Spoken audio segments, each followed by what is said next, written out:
Good evening, Marco. Good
evening. Yes,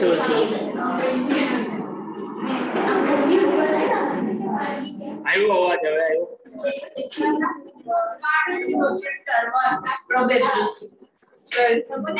આવ્યો ને બાળકો? વધારે આવે છે. એનો વધારે આવે છે. છોકરીનો અવાજ આવે મારો આવે.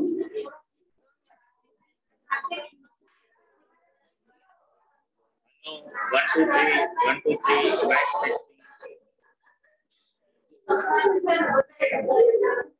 બાળકો આ લોકોને નથી સમજાતું. હા હવે ટૂંક કરાવી દીધા. properly? Yes, sir. Yes, ne? Bas.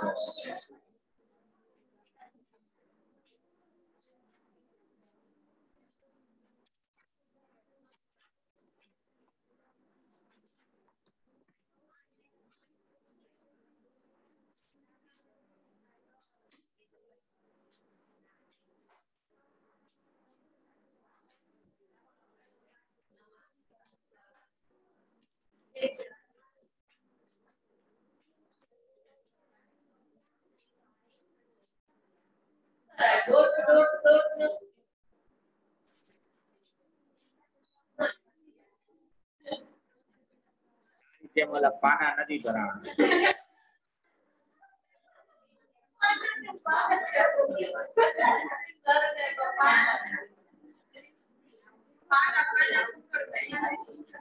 All right बाळको तो બધા આવી ગયા છે.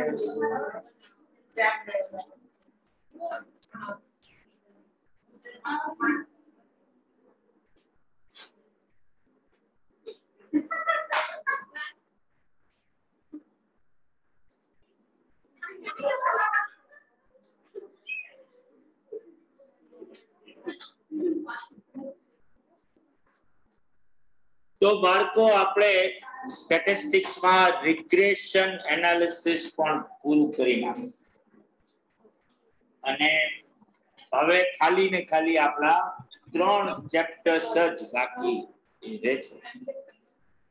પ્રોબેબિલિટી, થિયોરેટિકલ ડિસ્ટ્રીબ્યુશન અને ઇન્ડેક્સ. આપણે નેક્સ્ટ જે સ્ટાર્ટ કરવાનું છે એ છે પ્રોબેબિલિટી. પણ આપણે ચાલુ કરી શકીશું નહીં. કેવું કહેવાય?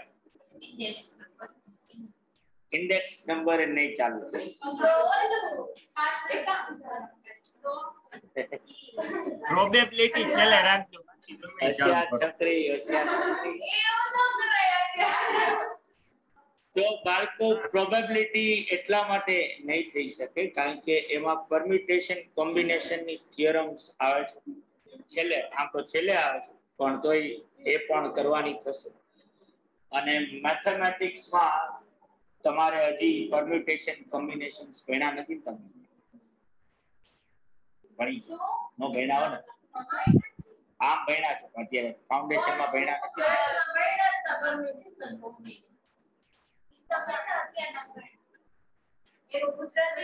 ક્રમ છે સંતે નથી ભણ્યા છો કોઈ પણ એક એ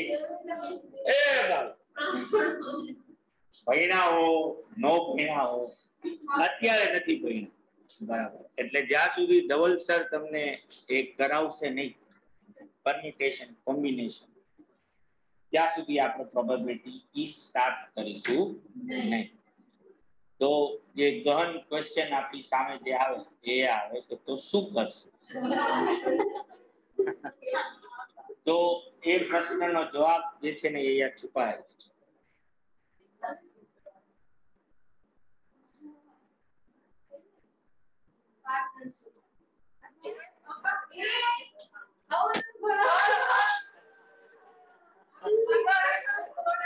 ગજબ ગજબ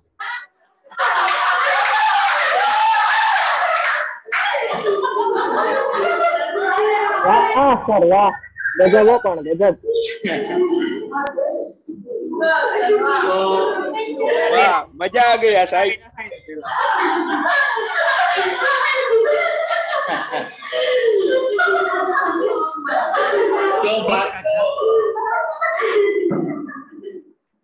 जोर का झटका लगा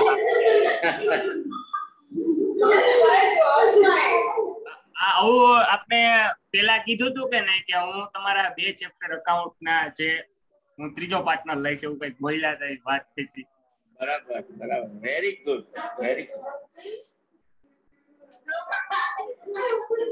તો તમારા અકાઉન્ટ્સમાં ભાઈ 2 ચેપ્ટર છે ઇન્વેન્ટરી અને પાર્ટનરશિપ અકાઉન્ટ બંને ચેપ્ટર્સ જે છે એ આપણે સાથે કરીશું ઇન્વેન્ટરી છેલ્લે કરીશું પાર્ટનરશિપ અકાઉન્ટ આમ ચેપ્ટર 1 છે પણ 5 યુનિટ્સ છે એટલે 5 ચેપ્ટર્સ આપણે ભણવાના થાય છે અને બહુ જ મોટું અને ગજબનું ચાલતું જ રે એવું ચેપ્ટર આપણે હવે ઈ સ્ટાર્ટ કરવા જઈ રહ્યા છીએ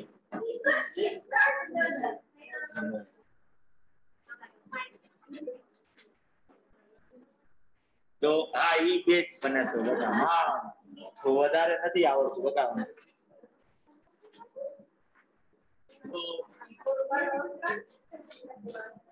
ઓર તું એને ઈ રીતે વિચાર અંકુર ની બેચ નથી આવડતા અરે આમ આપણે ગજબ નો કહેવાય તમને આવડે એટલે પૂરું થઈ ગયું ને ભાઈ એને જ કંટ્રોલ ન કર કાલ એટલે જ ઓલા એમને કાલ આવ્યા ને ઓલા બધા તમારું નામ લેતા હતા કે ભાઈ સાહેબ છે કે વ્યવસ્થિત રીતે ભણાવો હમણાં મેં આગળ કે તું કઈક ખોટું લાગી ગયું તું તને કઈક તું રિસર્ચ ના રોવા માંડો તો તું એના બધી વાત નથી કરી જેની તૈયારી આ કૃષ્ણા રિસાઈ ગઈ છે મારા કૃષ્ણા નહીં શું નામ કૃષ્ણા એ ઓલી સ્વિચ ચાલુ નથી કરી દેતી મને બેનકી તો કરી સામે તો જો હા સાવ એટલી હદે ઓલી રીતે નહીં કરો તો બાળકો પાર્ટનરશિપ અકાઉન્ટ્સ જે છે આ તમારા માટે એક ધી મોસ્ટ ઇમ્પોર્ટન્ટ પોર્શન છે અકાઉન્ટ્સ ના તમારા પેપર ના અને 16 to 20 માર્ક્સ નું વેઇટેજ છે આ પોર્શન એટલે એક હ્યુજ પાર્ટ છે કાઈ વાંધો હજી તો હજી આગળ જાય તો એટેક જેવું આવી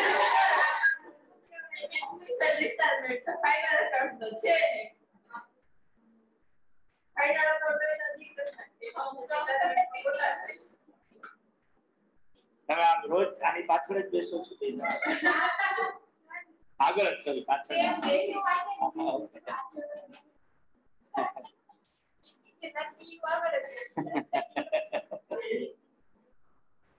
તો બાળકો ઓબ્વિયસલી તમે 11th 12th ના અંદર પાર્ટનરશિપ અકાઉન્ટ્સ જે છે એ કર્યા છે ને અકાઉન્ટ?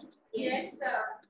તમારા સિલેબસમાં જે છે એ fundamentals of partnership, admission of partner, retirement of partner, death of partner, GLP problems, joint life policy જેને આપણે કહીએ છીએ, But start one. તો આટલો પોર્શન તમારા સિલેબસના અંદર છે. અને તમને પાર્ટનરશિપ અકાઉન્ટ્સ માંથી થિયરી પણ પૂછી શકાય એક શોર્ટ નોટ તરીકે 4 to 6 માર્ક્સ નો ક્વેશ્ચન. એક ફૂલ ફ્લેજ 16 માર્ક્સ નો ક્વેશ્ચન જે છે એ પણ આવી શકે સાથે. ઓર તમને બે 10-10 માર્ક્સ ના ક્વેશ્ચન્સ જે છે એ પૂછી શકાય. નંબર ઓફ કોમ્બિનેશન્સ પોસિબલ છે. તમારી એક્ઝામમાં તમારી સાથે કયા ટાઈપના પ્રયોગો કરવામાં આવશે એ આપણને ખબર નથી. પણ આ એક મસ્ટ ડુ ચેપ્ટર માનો એક ચેપ્ટર તમારું છે, કારણ કે આના પછીનું જે લેયરમાં તમે જે પ્રવેશ કરવા જશો, ઇન્ટરમીડિયેટ જેને આપણે ટૂંકમાં ઇન્ટર કહીએ છીએ એબ્રેવિએશન, ત્યાં તમે એડવાન્સ પાર્ટનરશિપ પ્રોબ્લેમ્સ વાંચશો. જે અહીંયાથી તમે મૂક્યું છે એના આગળનો પોર્શન જે છે, dissolution of firm, conversion of firm into companies, તમારા એફઆઈ બીકોમ ના ઓલામાં પણ આવશે અત્યારે અકાઉન્ટ્સમાં આ બધી વસ્તુ જે છે. Conversion of firm into company, cell of firm છે, બરાબર, પીસમેલ ડિસ્ટ્રીબ્યુશન છે. તો આ બધા જે અમલગમેશન ઓફ ફર્મ્સ, તો આ બધા ટોપિક્સ જે છે તે તમે ઇન્ટરમીડિયેટના અંદર જે છે એ કરશો. એટલે આમ એવું નથી કે આનું ઉપર જવાનું છે, એ અલગ ટોપિક છે પાછા, આ ટોપિક્સ અલગ છે. પણ તોય બેઝિક તમને જો ખબર હોય તો વધારે સારી રીતે એમાં સમજી શકો. બીજું એવું છે કે સીએ કોર્સના અંદર એવી કોઈ વસ્તુ નથી કે આ ખાલી અહીંયા પૂછાણું તો હવે ક્યારે નહીં પૂછાય. એટલે ઇન્ટરમીડિયેટના અંદર નંબર ઓફ ટાઈમ્સ એવું પૂછાણું છે કે તમને એડમિશન, રિટાયરમેન્ટ કે ડેથ વાળી સિચ્યુએશન સેલ ઓફ ફર્મમાં કે કન્વર્ઝન ઓફ ફર્મ ઇન્ટુ કંપનીઝમાં જોડી દેવા. એટલે ઓબ્વિયસલી આ તમે જે અત્યારે એક્સક્લુઝિવલી એડમિશન ઓફ પાર્ટનર કે રિટાયરમેન્ટ ઓફ પાર્ટનરના ક્વેશ્ચન કરું છું, એ જ પોર્શન જે છે એ પાછો આગળ પણ શું થઈ શકે એમ છે, કન્ટિન્યુ થઈ શકે. જો તમને એક પ્રોપરલી આ વસ્તુ કન્સેપ્ચ્યુઅલ મેનરમાં આવડતી હશે તો આગળની જર્ની તમારી કેવી થશે, વધારે સ્મૂથલી જે છે એ થઈ જશે. તો એ લોજિકથી પણ તમારે આ ચેપ્ટર જે છે એ ઇમ્પોર્ટન્ટ જે છે એ તમે કહી શકો. હવે આપણે પાર્ટનરશિપ અકાઉન્ટ્સ ચાલુ કરીએ એ પહેલા તમે બધા અકાઉન્ટ્સના ધુરંધરો છો. તમે બધા એવું 11માં 12માં સફળતાના તમે ઝંડાઓ ગાળેલા છે, અને તમારામાંથી ઘણા બધાને કદાચ 100 આઉટ ઓફ 100 પણ આવતા હશે. જે તમારી જે એકાદી બે એક્ઝામ દેવાની એ પણ જો વાત કરીએ આ કઈ ભલી જાય છે કે લાગે છે. તો પાર્ટનરશિપ અકાઉન્ટ્સ ઉપર તો પછી જઈએ. સૌથી પહેલા તો જો તમે કોઈ મને સમજાવી શકો આ ઘરે જે બેઠા છે એમાંથી અને અહીંયા જે મારી સામે ત્યાં તમે જે અકાઉન્ટ્સ તમે જે ભણો છો, જેને આપણે યુઝ્યુઅલ સેન્સમાં ફાઇનાન્શિયલ અકાઉન્ટ્સ કહીએ છીએ, આવું શું કામ કરવું જોઈએ? આની પાછળનું શું રીઝન હશે? અકાઉન્ટ્સ બનાવવા પાછળ શું પર્પસ શું તમારું? નંદિની જો કહેવા માંગે છે, થોડા ઊંચા અવાજે કીધે એટલે આ લોકો સાંભળે. Data and analysis of data. Pure data, financial. અને એનાથી તને શું ફાયદો?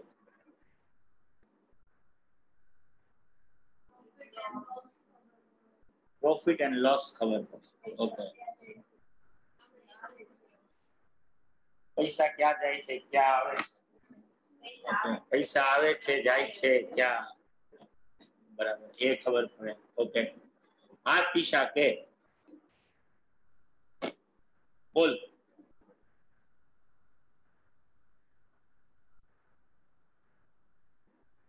ઈશાએ તો રેસ કર્યો ને હેન્ડ હમણાં, બીજા કોણે કર્યો હોય? હા ઈશા બોલ બોલ, તું બોલે છો પણ અવાજ નથી આવતો.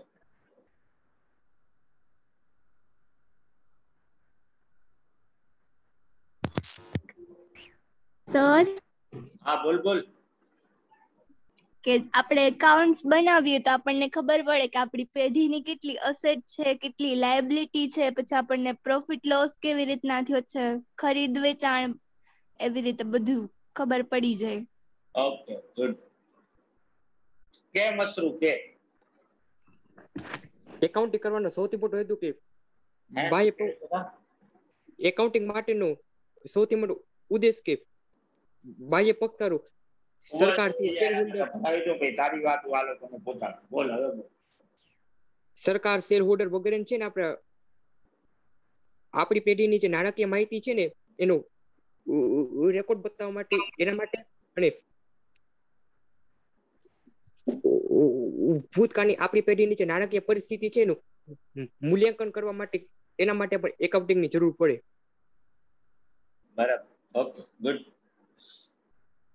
તો ભાઈ સરકારને અને બીજા ઘણા બધા સ્ટેક હોલ્ડર્સને આપણા ધંધાની માહિતીની જરૂર પડતી હોય છે, તો એ માહિતી દેવા માટે અને ભૂતકાળના આપણા પરફોર્મન્સનું મૂલ્યાંકન કરવા માટે મેં મારા તરફથી જોયું બધાના મૂલ્યાંકન. હા સુમિત કે બતા. સર કોઈ આ શેર હોલ્ડર હોય એની હે ને એનાલિસિસ કરવા કે આના ઇન્વેસ્ટમેન્ટ કરવું કે નહીં. શેર હોલ્ડર્સ ને એનાલિસિસ કરી શકે કે આ કંપનીમાં ઇન્વેસ્ટમેન્ટ કરવું કે નહીં. બરાબર, ઓકે. તો મોરલેસ બાળકો અહીંયા તો જે બેઠા છે એમાંથી ખાલી એક નંદિનીને જ ખબર હતી. બરાબર, તો ઓબ્વિયસલી તમે બધાએ સાંભળ્યું ભાઈ આ લોકોએ કીધું. આમાં કોઈને નવો પોઈન્ટ જોડવો હોય તો તમે જોડી શકો. બોલ બોલ. તું નહીં, મેં કીધું કઈ બોલીશ. તો બાળકો સાવ ઓલમોસ્ટ તમે સાવ સાચું કીધું છે કે ભાઈ આપણે ફાઇનાન્શિયલ અકાઉન્ટ્સ જે છે એ પાછળ લખવા પાછળનું કે બનાવવા પાછળનું આપણો ઇન્ટેન્શન કે પર્પસ શું છે, તો કે બીકોઝ ઓફ આપણે એક બિઝનેસ એક્ટિવિટી રન કરી રહ્યા છીએ અને એમાં આપણે પૈસા લગાડેલા છે. તો દરેક બિઝનેસમેન જે છે કે દરેક માણસ કે જેને પૈસા લગાડેલા છે એને હંમેશા એ જાણવાની ક્યુરિયોસિટી હોય છે કે એના પૈસાનું શું થયું, એના પૈસા. અને અલ્ટિમેટલી આપણા બધાનું તમે કોઈ પણ એક્ટિવિટી કરો જીવનના અંદર, એનો મોરલેસ એક મોટો પર્પસ શું હોય છે એક્ટિવિટી પાછળનો, કે તમને એમાંથી રિટર્ન જનરેટ થાય. ઇન ટર્મ્સ ઓફ મોનેટરી ટર્મ્સના અંદર તમને એમાંથી કંઈક ને કંઈક ગેઇન થાય. તો આજે હું બિઝનેસ જ્યારે કરી રહ્યો છું તો મને કેમ ખબર પડશે કે કોઈ મેં જે ઇન્વેસ્ટમેન્ટ કર્યું છે એમાંથી મને કાંઈ પૈસા મળી રહ્યા છે કે નથી મળી રહ્યા? બરાબર, તો ઓબ્વિયસલી એનો એક સીધો સાદો રસ્તો શું છે કે હું મેમરાઇઝ કરું કે ભાઈ હું જેટલો પણ ખર્ચો કરું છું એ યાદ રાખું, એની સામે મને જે ઇન્કમ જનરેટ થઈ રહી છે એનો એક માનસિક રેકોર્ડ તૈયાર રાખું. બરાબર, અને એવરી નાવ એન્ડ ધેન હું એનું શું કરું તો કે એનું સમિંગ અપ કરું કે ભાઈ આટલી ઇન્કમ થઈને એની સામે આટલા એક્સપેન્ડિચર્સ થયા. જો સરપ્લસ હોય તો પ્રોફિટ છે, જો એ નેગેટિવમાં જતો હોય તો લોસ છે. હવે આ મેમરાઇઝ કરી જ શકાય બધી વસ્તુ, પણ માથાકૂટ શું થાય તો કે આપણું મેમરી પાવર જે છે આપણે જે આપણા ફોનના રેમ જેવું જ છે, એક લિમિટેડ કેપેસિટી સાથે આપણે પૃથ્વી ઉપર આવ્યા છે. બરાબર, અને એકવાર જગ્યા ભરાઈ જશે પછી નવો ડેટા અહીંયા નાખવો હોય તો આગળનું કાંઈક શું કરવું પડશે, ઉડાડવું પડશે. એટલે એ ભગવાનને આપણે બહુ ગોઠવીને જ આપ્યું છે. એ આપણે ઉડાડવા જવાની મહેનત નથી કરવી પડતી, ધીમે ધીમે શું થતું જાય છે, ભૂલાતું જાય છે. બરાબર, આપણે એની જગ્યાએ નવી નવી વસ્તુઓ ત્યાં શું થતી જાય છે, એડ થતી જાય છે. તો આજે 2021માં જો કોઈક મને એવું પૂછે કે 2016માં તમારી ઇન્કમ શું હતી, કે 2016માં જે છે એ તમે જે એક્સપેન્ડિચર કર્યો એડવર્ટાઇઝમેન્ટ કરવા પાછળ, તો એ કેટલા ક્વોન્ટમમાં કર્યો, બરાબર? કે તમારો પ્રોફિટ શું થયો, કે તમે આ એસેટ લીધી હતી તો એ કેટલા રૂપિયામાં લીધી, બરાબર? કે લોન લીધી હતી તો લોન કેટલા રૂપિયામાં હતી, કઈ રીતે ચૂકવી રહ્યા છો. તો ઓબ્વિયસલી ચાન્સીસ જે છે એ વધારે એવા છે કે મારે જો બધી વસ્તુ મેં મેમરાઇઝ જ કરી હોય તો 2016 માં શું થયું એક્ઝેક્ટ એ વસ્તુ હું કદાચ રિકોલ કરી શકું નહીં. એટલે જે માથાકૂટ છે કે આપણે બધી વસ્તુઓ ધીમે ધીમે શું કરતા જઈએ છીએ, ભૂલતા જઈએ. અને આ અગેન આના અકાઉન્ટ સાથે કોઈ લેવા દેવા નથી, પણ આ ભેગી વાત નીકળી છે એટલે હંમેશા આ રેફરન્સ હું આપતું જ હોઉં છું કે આપણી બહુ યુનિક ક્રીચર છીએ કે ભાઈ ઓબ્વિયસલી આપણે દરેક વસ્તુને યાદ રાખવા માટે કોન્સ્ટન્ટલી એ વસ્તુ આપણી સામે હોવી જોઈએ, તો જ આપણે એ વસ્તુને યાદ રાખી શકીએ. એટલે આ આપણે જ્યારે પૃથ્વી ઉપર આવ્યો અને ત્યારથી આ પ્રોસેસ ચાલુ થઈ.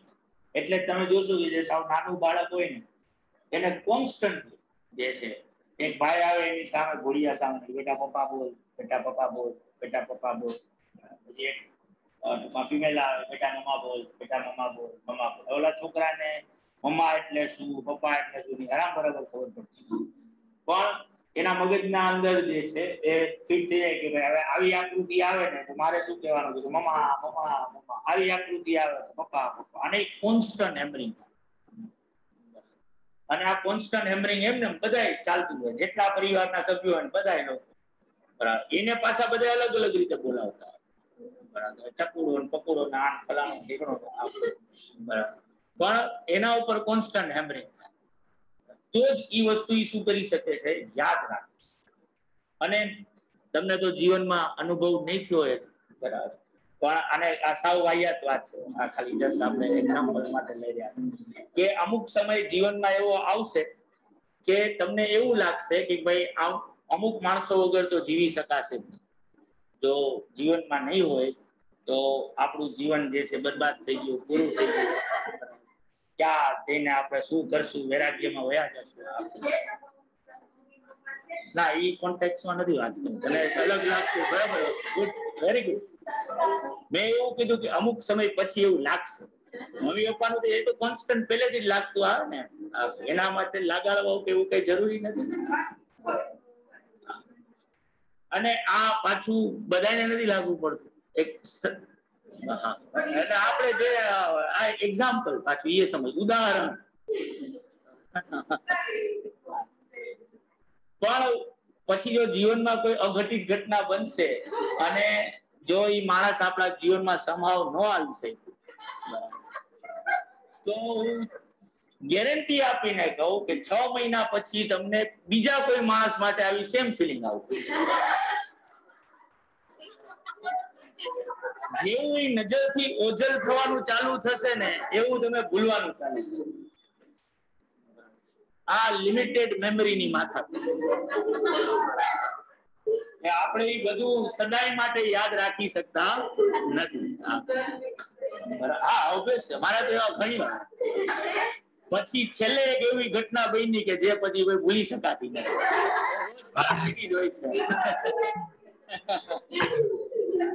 ગજબગીરી કરી નાખી છે. એટલે ઓબ્વિયસલી ગજબગીરી થઈ ગઈ છે ને તો સાહેબ ખાવ સવાલ નથી બધો. એટલે ઈ માથાકૂટ છે. એના કરતા તમે જો આ એક સિરિયસ નોટ ઉપર એક્ઝામ્પલ લઈએ, જે નંદિનીએ કીધું ઈ લોજિક થી આપણે જોઈએ કે અમુક આપણે પૃથ્વી ઉપર આવ્યા છીએ તો કાળક્રમે અમુક લોકો આપણને છોડીને જવાના છે. એ ક્યારેક ને ક્યારેક ઇવેન્ટ બનવાની છે. આપણા જેટલા પણ નિયર એન્ડ ડિયર વન્સ જે છે, તમે જો એનો ફોટાનો કન્સેપ્ટ જે પણ આપણા સાવ નજીકના લોકો છોડીને ચાલ્યા જાય છે તો આપણે પછી છેલ્લે એનું સ્મૃતિ માટે એનો ફોટો રાખીએ. ત્યાં વર્ડ જ યુઝ થાય સ્મૃતિ માટે, બરાબર? આનું સિમ્પલ લોજિક શું છે તો કે આનું સિમ્પલ લોજિક જ એ છે કે જો આવો ફોટો ન રાખ્યો હોય ને તો 5 વર્ષ પછી હું ગેરંટી આપીને કહું કે તમને એનું એકચ્યુઅલમાં મોઢું કેવું હતું ને એ તમે ભૂલી. પણ ઓલું મોઢું તમારી સામે રોજ સવાર હોલમાં રાખેલું હોય ને રોજ સવાર સાંજ તમે નીકળતા હો તો એ યાદો, એ મેમરી કોન્સ્ટન્ટલી તમારી સાથે શું થતી રહે તો કે પુનર્જીવિત થાય. એ જ કન્સેપ્ટ છે.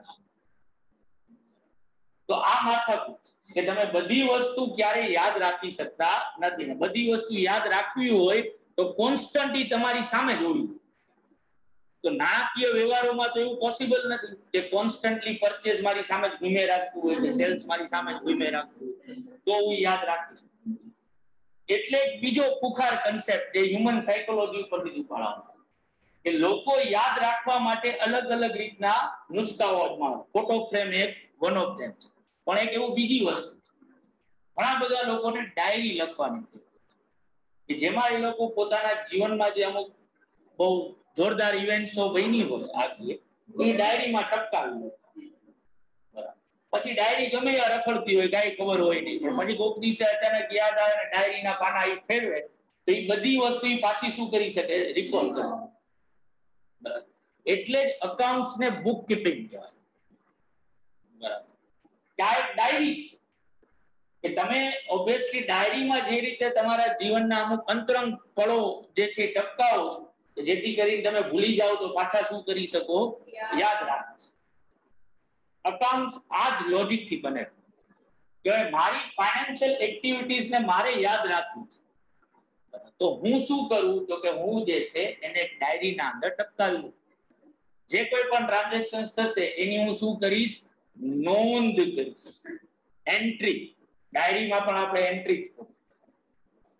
પણ જે રીતે તમારી પર્સનલ ડાયરી લખવાના પણ તમે અમુક રૂલ્સ બનાવ્યા છે એ રીતે આ અકાઉન્ટની ડાયરી જો તમારે લખવી હોય ને તો એના પણ અમુક રૂલ્સ એન્ડ રેગ્યુલેશન્સ, એના અમુક કન્સેપ્ટ્સ, એના અમુક પ્રિન્સિપલ્સ કે જે તમારે પહેલા શીખવા પડે, જાણવા પડે કે ભાઈ એ પ્રિન્સિપલ ડાયરી જે છે એ કઈ રીતે લખાશે. બરાબર. કયા નિયમો મારે ફોલો કરવાના છે એ ડાયરી લખવામાં. પછી જ તમે ડાયરીને શું કરી શકશો? લખી શકશો. એટલે જ તમે અકાઉન્ટિંગ કન્સેપ્ટ્સ, પ્રિન્સિપલ્સ આ બધું શું કરો છો? ભણો છો. બરાબર. અને એટલે જ તમે સાવ બેઝિક વસ્તુ ભણો છો. જો કોઈ ફાઇનાન્શિયલ ટ્રાન્ઝેક્શન થાય તો હવે બીકોઝ ઓફ હું અકાઉન્ટિંગ પ્રિન્સિપલ શીખું છું, બીકોઝ ઓફ મને અકાઉન્ટિંગ કન્સેપ્ટ્સ ની ખબર છે તો હવે ડાયરીમાં એની એન્ટ્રી કઈ રીતે કરવા. પણ અગેન તમે જો આ એન્ટ્રી કરશો તો આ તો તમે બધા આમનો કરતા શીખા છો જર્નલ એન્ટ્રીઝ જે છે આખી. બરાબર. તો પર્ટિક્યુલર પીરિયડમાં તો અરે બાપા હવે આવ્યું જોજે. હા પિયાનો વાગે કઈ મને ઉભા રહે વિડિયો ઓફ કરી દો બકા એટલે વાંધો. બસ હવે જો ઓકે આવ્યો ને? યસ. Okay okay. તો ટ્રાન્ઝેક્શન્સ વાઇઝ તો એન્ટ્રીઝ કેટલી બધી છે. બરાબર. અને મારો પર્પસ શું હતો ડાયરી લખવાનો? તો કે પર્ટિક્યુલર પીરિયડના એન્ડમાં મેં કેટલા ખર્ચાઓ કર્યા છે, કેટલા મેં ઇન્કમ મને થઈ છે, મારી પાસે કયા ટાઈપની અસેટ્સ છે, કેવી મારી લાયબિલિટીઝ છે. બરાબર. આ પણ બધું અકાઉન્ટિંગ કન્સેપ્ટ ઉપરથી મને ખબર પડી કે ભાઈ આને ઇન્કમ કહેવાય, આને એક્સપેન્ડિચર કહેવાય, આ લાયબિલિટીઝ છે, આ અસેટ્સ. બરાબર. એનું મારે એક લેખાજોખા તૈયાર કરવું તો જ આ ડાયરી રાખવાનો મતલબ છે. બાકી તો આ ડાયરી એન્ડલેસલી શું થતી રહે? લખાતી જ રહે, લખાતી. તો ત્યાં જો કેટલું સ્માર્ટલી સ્ટેટિસ્ટિક્સ આવી કે હવે તમે નંબર ઓફ એવી એન્ટ્રીઝ કરી છે કે જ્યાં બધી જગ્યાએ શું આવેલું છે? Purchase, purchase, purchase, purchase. બરાબર. નંબર ઓફ એવી એન્ટ્રીઝ છે કે જ્યાં sales, sales, sales, Ramjibhai, Ramjibhai, Ramjibhai, Kanjibhai, Kanjibhai, Kanjibhai. તો તમારે ડેટાને જો એનાલાઇઝ કરવો હોય તો શું કરવો પડે? પ્રોપરલી પ્રેઝન્ટ કરવું. ટેબ્યુલેશન. બરાબર. આપણે સ્ટેટિસ્ટિક્સમાં જે ભણ્યા બરાબર best method for data presentation. તો આપણે શું કર્યું તો કે કોમન હેડ્સ બનાવ્યા કે ભાઈ એક પર્ટિક્યુલર પીરિયડ જેની હું વાત કરી રહ્યો છું એ પીરિયડમાં મેં પરચેઝ જે કાંઈ પણ કર્યું હોય ને એને એક જ ટેબલમાં હું નોંધીશ. એ બધી એન્ટ્રી મારી જે મેં જર્નલ એન્ટ્રીઝ કરી છે એના ઉપરથી બધાને ક્યાં લઈ જઈશ તો એક જ ટેબલ. સેલ્સ નું એક અલગથી ટેબલ બનાવીશ, રામજીભાઈ નું એક અલગથી ટેબલ બનાવીશ, કાનજીભાઈ નું એક અલગથી ટેબલ બનાવીશ. જેથી કરીને એ ટેબલમાં મને ખાલી ને ખાલી શું મળે? એ જ ટ્રાન્ઝેક્શન નો ડેટા. જેને આપણે શું કહીએ છીએ આપણા લેજર્સ. બરાબર. અને હવે મેં આખું પરચેઝ નું ટેબલ બનાવી નાખ્યું. તો બધાયમાં છે તો કોમન વસ્તુ પરચેઝ જ. તો એક પિરિયડના એન્ડમાં મેં ટોટલ કેટલું પરચેઝ કર્યું એ મારે ટેબલનો ટોટલ કરી લો એટલે મળી જાય. આવું સેલ્સમાં થાય, આવું બીજા એક્સપેન્ડિચર્સમાં થાય, આવું બીજી ઇન્કમ્સમાં થાય, બધા અસેટ્સ લાયબિલિટીઝ. તો હવે જો મારે આના ઉપરથી એક ફાઇનાન્શિયલ લેખા જોખા કરવો હોય તો મારે તો ઘણા બધા પત્તા ફેરવવા પડે ને. પરચેઝ નું જોવું પડે, પછી સેલ્સમાં જવું પડે. એટલે પત્તા નો ફેરવવા પડે એટલે મેં એક સ્ટેટમેન્ટ બનાવવાનું ચાલુ કે ભાઈ આ બધા અકાઉન્ટ્સ જે છે કે જેનો અકાઉન્ટ એની જે કાંઈ બેલેન્સીસ હતી એ બેલેન્સીસ એનો ટોટલ હું એક જગ્યાએ સીધો લખી નાખીશ, જેને હું શું કહું છું ટ્રાયલ બેલેન્સ. કે જે ટ્રાયલ બેલેન્સ ના અંદર જેટલા પણ મારી ડાયરીમાં અકાઉન્ટ હતા બરાબર, ઈ અકાઉન્ટ્સમાં જે કાંઈ પણ ટોટલ થતો હતો એ બધો એના હેડની સામે લખી દે. હવે આ જો આવ્યું ને મારી પાસે, આના ઉપરથી હવે હું શું કરી શકું તો કે મારા ફાઇનલ સ્ટેજ હવે હું આના ઉપરથી મારે માનો કે પ્રોફિટ ગોતવો છે તો હું આ ટ્રાયલ બેલેન્સ ઉપરથી ઇન્કમ અને એક્સપેન્ડિચર ના અકાઉન્ટ ઉપાડું અને એના માટે એક સેપરેટ અકાઉન્ટ બનાવું પ્રોફિટ લોસ ગોતવા માટે, જેને આપણે ટ્રેડિંગ એન્ડ P&L એવા અકાઉન્ટ્સ ઉપાડું કે જેની બેલેન્સીસ કેરી ફોરવર્ડ થઈ રહી છે, કે જે આ યરમાં સેટલ થયા નથી, જે નેક્સ્ટ યરમાં પણ કન્ટિન્યુ રહેવાના. તો એનું એક સ્ટેટમેન્ટ હું પાછું અલગથી બનાવીશ, જેને હું શું કહું છું બેલેન્સ શીટ. આ ટ્રાયલ બેલેન્સ ઉપરથી પોસિબલ થઈ શકે. મોરલેસ આ વસ્તુ જે છે દરેક બિઝનેસમાં કેવી હોય કોમન. ખાલી બિઝનેસના ફોર્મેટ્સ કેવા હોય અલગ અલગ. આ વસ્તુ પ્રોપ્રાઇટરે કરતો હોય, આ વસ્તુ પાર્ટનરશિપ ફર્મે કરતી હોય, આ વસ્તુ કંપની, કોર્પોરેટ, ટ્રસ્ટ, આ જે કાંઈ પણ અલગ અલગ ફોર્મ્સમાં બિઝનેસીસ ચાલે છે આ બધા લોકો આ જ કરતા. આ સેમ વસ્તુ. એટલે જો તમને એક બેઝિક અકાઉન્ટિંગ કરતા આવડે છે તો તમને 80% અકાઉન્ટ આવડે છે. બધું તમને આવડે છે 80. કારણ કે આજે મુકેશભાઈ હોય કે આપણા બાજુમાં રહેતો પ્રોવિઝન સ્ટોર ચલાવતો મૂકો બરાબર, કામ તો ઈ લોકો બે જણા સેમ જ કરે છે, પરચેઝ અને સેલ્સ. ખાલી બેયના બિઝનેસ ફોર્મેટમાં શું છે ચેન્જ. એક પ્રોપ્રાઇટર છે અને એક બીજું પબ્લિક લિમિટેડ કંપની. એટલે જ્યારે ફાઇનલ અકાઉન્ટ્સ ની વાત આવે ને કે જ્યારે આપણે કોઈ પિરિયડના એન્ડમાં મારે મારા બિઝનેસનું જાણવું છે કે ભાઈ મારા બિઝનેસમાં મને પ્રોફિટ થઈ રહ્યો છે કે લોસ થઈ રહ્યો, તો in terms of volume, number of transactions એકબીજાથી કેવા હોય અલગ અલગ હોય છે.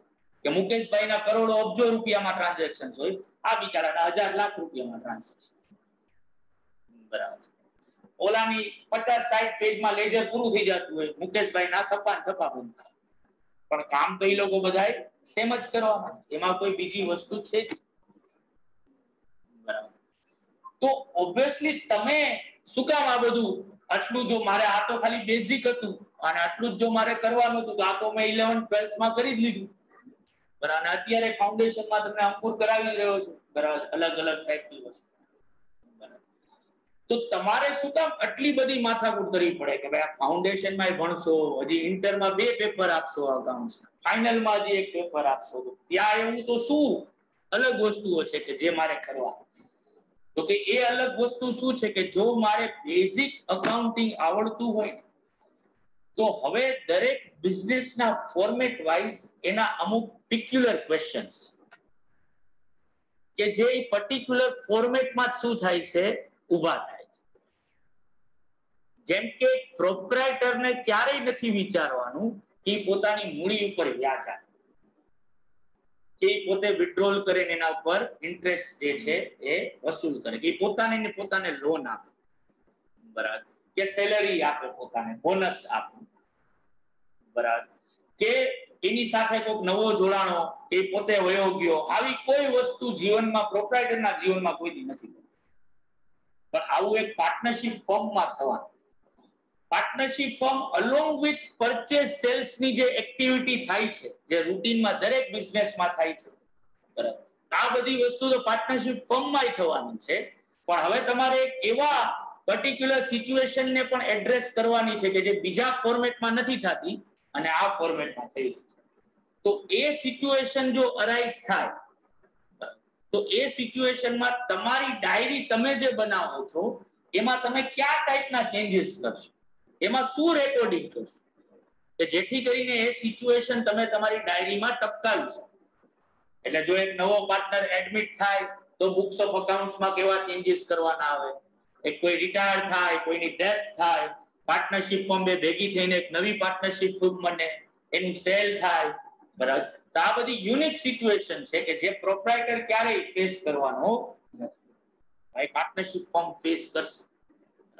એ જ રીતે જો તમે કંપનીના ફોર્મેટમાં હશો તો એક પ્રોપ્રાઇટર કે પાર્ટનર્સને ક્યારેય એ લોકો ઘરેથી કેપિટલ લઈ આવશે ને ક્યાં લઈ જશે, પણ કંપની પબ્લિક પાસેથી શું કરે છે પૈસા, તો યા ઇશ્યુ ઓફ શેર્સ આવશે, ડિબેન્ચર્સ આવશે, બરાબર, આરઓસી ની માથાકૂટ આવશે, કંપનીઝ એક્ટ લાગુ પડશે તો એના અમુક પ્રોવિઝન્સ, ત્યાં જે કંપનીના માલિકો કોઈક અલગ હશે ને કંપની ચલાવતું કોઈક બીજા લોકો હશે કે જેને મેનેજિંગ ડિરેક્ટર્સ ને એ બધા કહીએ છીએ, તો એનું રેમ્યુનરેશન કેમ આવે, બરાબર, બીજા બધા પક્ષ આપવાના હોય તો એ ક્યાં થાય, કંપનીના પોતાની અમુક યુનિક સિચ્યુએશન્સ છે, બરાબર. તો એ બધી કઈ રીતે ટેકલ કરવાની, એનું અકાઉન્ટિંગ કેમ થાય, એને બુકમાં કઈ રીતે રેકોર્ડ કરવું, એના માટે તમે કંપનીના અકાઉન્ટ્સ.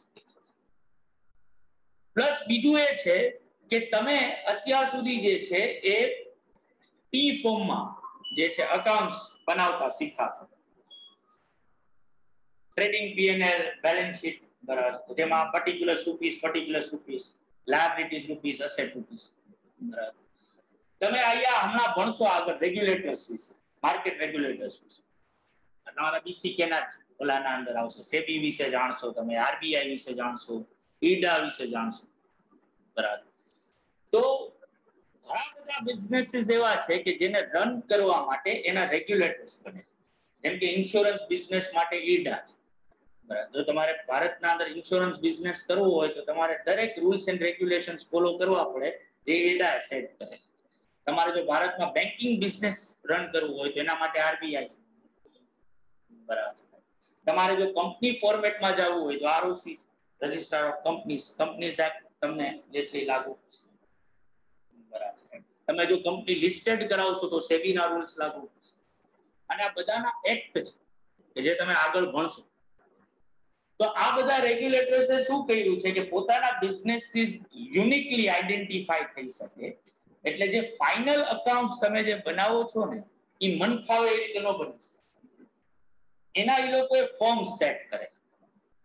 તમારે ફાઇનલ અકાઉન્ટ્સ એ જ ફોર્મમાં શું કરવાના છે, પ્રેઝન્ટ કરવા. જેમ કે કંપનીઝના ફાઇનલ અકાઉન્ટ તમે અત્યારે આમાં બેસિક થોડુંક શીખશો ફાઉન્ડેશનના, તો તમે ત્યાં શેડ્યુલ 3 પ્રમાણેના ફોર્મ્સ, સ્ટેટમેન્ટ ઓફ પીએનએલ અને બેલેન્સ શીટ ક્યાં કે જે ઓબ્વિયસલી આપણા નોર્મલ પીએનએલ અને બેલેન્સ શીટ કરતા કેવું છે, ટોટલી ડિફરન્ટ. પણ તમે જો આ જ વસ્તુ ઇન્સ્યોરન્સમાં જશો તો ત્યાં ફોર્મ્સ ચેન્જ થઈ જશે, આ જ વસ્તુ બેંકમાં જશો તો ત્યાં અગેન ફોર્મ્સ ચેન્જ થઈ જશે. આ બધી વસ્તુ તમને નથી ખબર, આ બધી વસ્તુ તમારે શીખવાની, ભણવાની આવશે અકાઉન્ટ્સ. પ્લસ બિઝનેસીસના પણ પોતાના યુનિક ફીચર્સ, કે બિઝનેસ ખાલી ગુડ્સ નો જ ન થાય, એ અલગ અલગ રીતે થઈ શકે. કન્સાઇનમેન્ટ ફોર્મમાં તમે જે ભણો છો, કન્સાઇનમેન્ટ ફોર્મમાં થઈ શકે, ડિપાર્ટમેન્ટ થ્રુ થઈ શકે, બ્રાન્ચ થ્રુ થઈ શકે, બરાબર.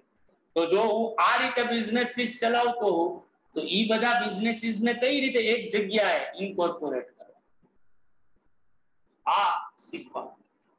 અકાઉન્ટ્સ બેઝિકલી એક નોર્મલ, આમ ખરેખર એકચ્યુઅલમાં જોવા જાવ ને તો એ બહુ ડેલિકેટ ઓલામાં છે કે તમે કેટલો રિલેશનશિપ એસ્ટાબ્લિશ કરી શકો છો એ સબ્જેક્ટ સાથે. એકદમ ઇઝીએસ્ટ અને બહુ જ સિમ્પલ. તમને ખાલી બેઝિક ખબર હોવી જોઈએ કે આવું તમે શું કામ કરી શકો, આવું કરવાની જરૂર શું કામ, એટલે વાત થઈ ગઈ પૂરી. તો ઓબ્વિયસલી એના એ પોઈન્ટ ઓફ વ્યૂ થી તમારા સિલેબસના અંદર આ બધા અલગ અલગ ટોપિક્સ જે છે એ રાખવામાં આવે. કારણ કે વન્સ તમને પેલા જો ઈ ખબર હશે કે અકાઉન્ટ્સ કેવી રીતે લખાય, તો જ તમે પછી એનું શું કરી શકો, ચેકિંગ કરી શકો. ઓડિટ જેને કહીએ છીએ, એઝ અ ચાર્ટર્ડ એકાઉન્ટન્ટ તમારે તો શું કરવાના છે, બીજાના લખેલા અકાઉન્ટ્સને વેરીફાઈ કરવાના. તો તમે વેરીફાઈ ક્યારે કરી શકો, જ્યારે તમને ખબર પડે કે ભાઈ આ અકાઉન્ટ આ રીતે જ લખાય. બધાને સમજાય છે બાળકો? Yes, sir. પાકું ને? Right. તો યસ સર. હવે આપણે એ પોર્શન ને હવે સ્ટાર્ટ કરી રહ્યા છીએ. આ બેઝિક પ્રીફેસ કે જેને પાર્ટનરશિપ અકાઉન્ટ સાથે કોઈ લેવા દેવા નહોતા, પણ તોય તમે થોડુંક સારી રીતે આ વસ્તુને જુઓ એટલા માટે આપણે આ મફતનો ટાઈમ પાસ કર્યો. મફતનો નહોતો ને? હા, મને ખબર છે. ગજબનો. તો સૌથી પહેલી વસ્તુ જે છે આપણા પાર્ટનરશિપ અકાઉન્ટ્સમાં તો આવીએ છે, યુનિટ 1 તમારું નામ જ છે એનું ઇન્ટ્રોડક્શન, સાવ બેઝિક પાર્ટનરશિપ રિલેટેડ પાર્ટ. તો સૌથી પહેલો ક્વેશ્ચન જ એ થાય ને, જે હું તમને લોકોને પૂછી શકું કારણ કે તમે લોકો ભણ્યા છો, એટલે કે પાર્ટનરશિપ કોને કહેવાય? વ્યક્તિથી વધુ વ્યક્તિઓ સંયુક્ત રીતે જોડાઈને તેને પાર્ટનરશિપ કહે છે. વ્યક્તિથી વધુ વ્યક્તિ સંયુક્ત રીતે જોડાઈને કોઈ પણ પ્રકારનો એકમ કરીને એને ભાગીદારી પાર્ટનરશિપ. વેરી ગુડ બકા, વેરી ગુડ. હવે અહીંયાથી એક જણી બોલશે, પછી પાછું તમારામાં આવું. હવે નંદિની બોલી રહી છે, જો. હા Nandini. When two or more persons agree to share profit and loss of business activity is known as partnership. Okay. બીજું કોણ હતું ભાઈ? હા, વર્ષલ તે તો કહી દીધું બકા. બીજા કોઈ હાથ રેસ કર્યો તો? મેં કર્યો હતો પણ ઈ જ કેવું. ઈ જ કેવું તો. ઓકે ઓકે, કાંઈ વાત. તો ઓબ્વિયસલી બીજું કોઈ નથી ને ભાઈ કહેવા માટે? તો પાર્ટનરશિપ જે છે, જો આપણે બાય ડેફિનેશન જઈએ તો જે મસરૂએ કીધું કે જે નંદિનીએ કીધું, બરાબર, એ ઓલમોસ્ટ સેમ વસ્તુ, બરાબર. અને આ ફ્લો ચાર્ટ તમારા ઓલામાં સ્ટડી મોડ્યુલમાં આપેલું, એમાંથી જ બેઠો છે. નો હોય તો કાંઈ વાંધો નહીં, તમારી સામે છે જ અત્યારે. કાંઈ કોઈ વાંધો છે જ નહીં, આ છે જ, આ મોડ્યુલ જ છે. જો આજે અકાઉન્ટન્ટ્સ ઓફ ઇન્ડિયા જો આવી ગયું છે, આપણા ચાર્ટર્ડ અકાઉન્ટન્ટ્સ એક રહી. તો જો પાર્ટનરશિપ નો મીનિંગ જો આપણે જોઈએ તો શું છે, તો કે business carried on by all or any one of them acting for all. બરાબર. અને આ ચાલુ અહીંથી થશે ભાઈ, સોરી મારાથી વચ્ચેથી વાંચીને લઈ લીધું. An association of two or more persons sharing profit and losses of business, barabar. Existence of business and agreement enter into by all person concerned and a business carried on by all or any of them acting for all and unlimited liabilities of સાવ basic લેમેન ની ભાષામાં કહીએ તો જે નંદિનીએ કીધું એ જ રીતે કે it's an association of two or more persons who come together with a common goal to make profit from business activity. બરાબર. બે કે બે થી વધારે લોકોનું એસોસિએશન છે કે જે લોકો એક કોમન ગોલ થી જોડાણા છે કે થ્રુ બિઝનેસ એક્ટિવિટી એ લોકોને શું કમાવો છે? પ્રોફિટ. અને પ્રોફિટ ઇન્ક્લુડ્સ લોસ. બરાબર. કોઈ જ્યારે જોડાણા હોય ત્યારે એવા લોજિક થી ન આવે કે તમે લોસ કરશું, ભેગા થઈને લોસ કરવા ભેગા. બરાબર. બધા હંમેશા ક્યાં લોજિક થી જોડાણા હોય કે ભાઈ અમારે પ્રોફિટ જે છે એ કમાવો. બરાબર. હવે ઓબ્વિયસલી પાર્ટનરશિપ ફોર્મ જે છે એ એક્સટેન્શન છે પ્રોપ્રાઇટરી ફર્મ. પ્રોપ્રાઇટરી ફર્મમાં એક જ માણસ હોય છે કે જે આખા બિઝનેસને રન કરતો હોય છે. દરેક માણસની ઈચ્છા હંમેશા એવી હોય જ છે કે એનો બિઝનેસ શું કરે? ગ્રો કરે. બરાબર. એ એક્સપાન્ડ થાય. બરાબર. ઘણા બધા લોકો સુધી પહોંચે. હવે કોઈ પણ બિઝનેસનું એક્સપાન્શન માટે યુ નીડ મની. પૈસા વગર એ એક્સપાન્શન પોસિબલ નથી. જો તમે એક સિંગલ પર્સન હો તો તમારી એક લિમિટેશન છે. તમે અપ ટુ સર્ટેન લિમિટ સુધી જ બિઝનેસના અંદર શું કરી શકશો? ઇન્વેસ્ટમેન્ટ કરી શકશો. એનાથી પછી તમારી પાસે પૈસા નથી. જો હજી એક્સપાન્ડ કરવું, એકલા હાથે જ લડવું હોય તો તમારી પાસે એક બીજો રસ્તો છે કે માર્કેટમાંથી પૈસા ઉઠાવો, ઉછીના પૈસા.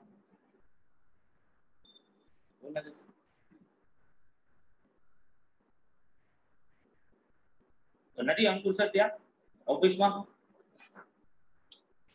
એક જ મિનિટ બાળકો.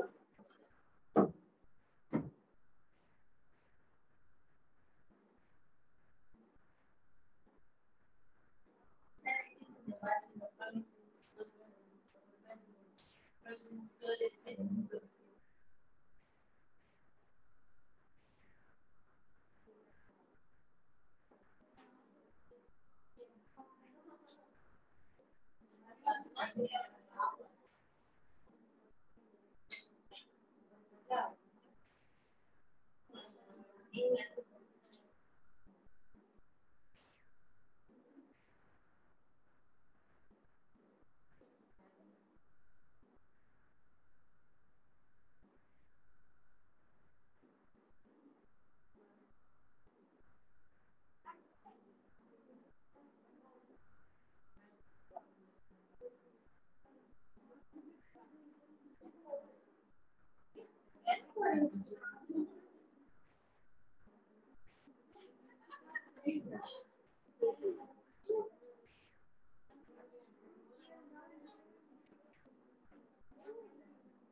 તો આપણે જે વાત કરતા હતા બાળકો કે પાર્ટનરશિપ ફર્મ બેઝિકલી એક્સટેન્શન છે પ્રોપ્રાઇટર.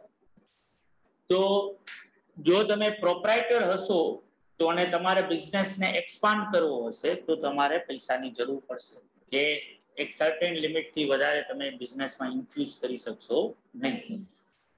બીજો રસ્તો છે કે તમે માર્કેટમાંથી પૈસા ઉપાડો અને ઓબ્વિયસલી બિઝનેસને એક્સપાન્શનમાં યુઝ કરો, પણ ત્યાં માથાકૂટ શું છે કે તમારે ટાઈમલી રિપેમેન્ટ કરવું પડશે, પ્રિન્સિપલનું રિપેમેન્ટ કરવું પડશે અને ઇન્ટરેસ્ટ આપવું પડશે. બરાબર, તો એક ફાઇનાન્શિયલ તમારા ઉપર એક હર્ડલ આવી જશે બિઝનેસના ઓલા ઉપર. તો આની જગ્યાએ બીજો એક સારો રસ્તો શું હતો કે ભાઈ એક લાઇક માઇન્ડેડ લોકો ભેગા થાય અને એ લોકો બધા પોતાની કેપિટલનું એક પૂલ બનાવે અને ઈ બિઝનેસમાં ઇન્વેસ્ટ કરે. એક માણસ કરવાનો હતો એની જગ્યાએ જો 4-5 જણા ભેગા થઈને કરે તો એક હ્યુજ કેપિટલ તમે બિઝનેસમાં શું કરી શકશો, લગાડી શકશો. ઓબ્વિયસલી આપણે જો અર્લી 2000 કહીએ ને ત્યાં સુધી પાર્ટનરશિપ ફોર્મેટ જે છે એ એક મોસ્ટ પોપ્યુલર ફોર્મેટ બિઝનેસને રન કરવામાં. જો તમારે થોડાક લાર્જર સ્કેલ ઉપર બિઝનેસ રન કરવું હોય તો તમે પાર્ટનરશિપ ફોર્મેટથી તમે એક કરી શકતા હતા, કંપનીમાં જવાની કોઈ જરૂર નથી. પણ પાર્ટનરશિપ ફોર્મની એક બહુ મોટી માથાકૂટ છે કે અહીંયા દરેક પાર્ટનર્સની જે લાયબિલિટી જે છે ને એ અનલિમિટેડ. એટલે ઓબ્વિયસલી ખાલી પાર્ટનર્સ જે છે એ ફર્મ માટે જ લાયબલ નથી, એકબીજા માટે પણ લાયબલ. એટલે આજે જો માનો કે મેં કાંઈક મોટું ફૂલેકું ફેરવી દીધું તો હું તો બરબાદ થયો, પણ ભેગો પોપટ બંધુઓને પણ લેતો જઈશ. મારા જે છે પૈસા કે મારું દેણું જે છે એ ચૂકવવાની જવાબદારી આવશે કોની, તો કે અંકુર ને જીગર ઉપર આવશે. એટલે over a period of time જે છે આની પોપ્યુલારિટીમાં હવે શું આવી રહ્યું છે, ડિટોરિએશન આવી.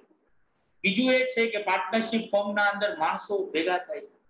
આપણે ઘરે પણ જોઈએ છીએ કે આપણે મમ્મી પપ્પા ભેગા પણ આપણે સરખા રહી શકતા નથી, અને એવું આપણે જોઈએ છીએ કે 2-4 લોકો ભેગા થાય તો ક્યારેક ને ક્યારેક તો ટકાટુકી થવાના.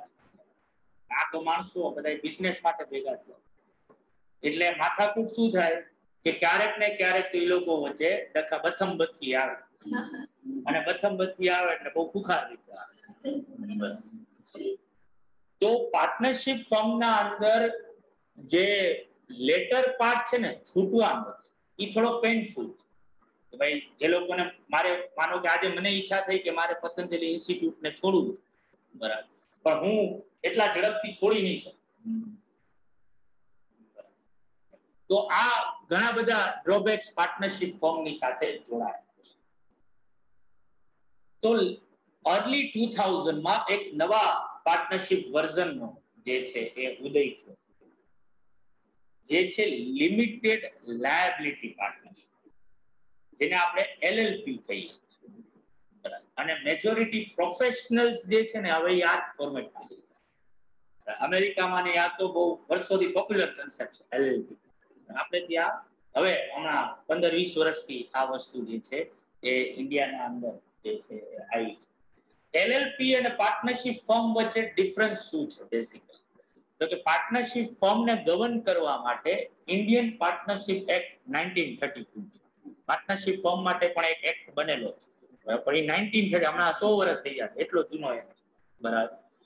જ્યારે એલએલપી ને ગવર્ન કરવા માટે કંપની એક્ટ છે. બરાબર. પાર્ટનરશિપ ફોર્મમાં તમે મિનિમમ 2 અને મેક્સિમમ 50 લોકો પાર્ટનર્સ થઈ શકે. એ હમણાં લિમિટ થઈ ગઈ 4-5 વર્ષ, નહીં તો પેલા તો 20 જ.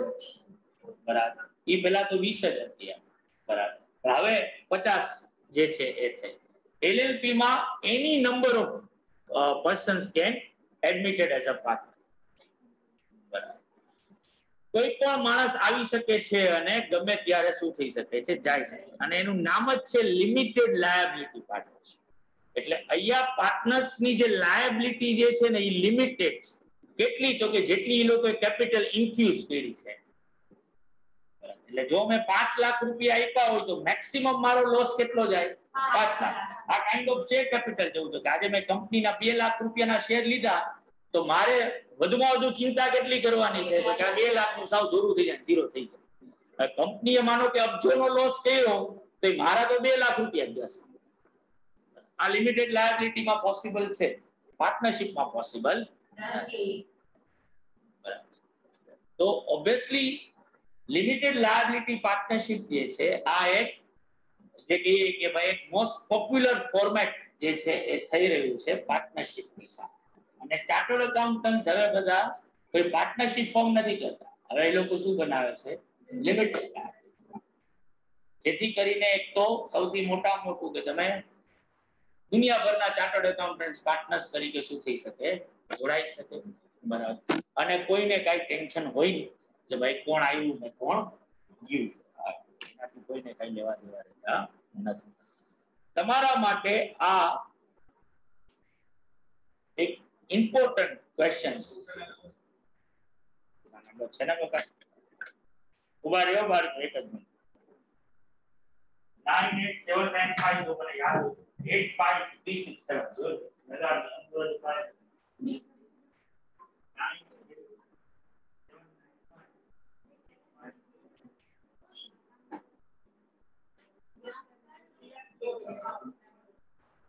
દર્શક કે નામ તો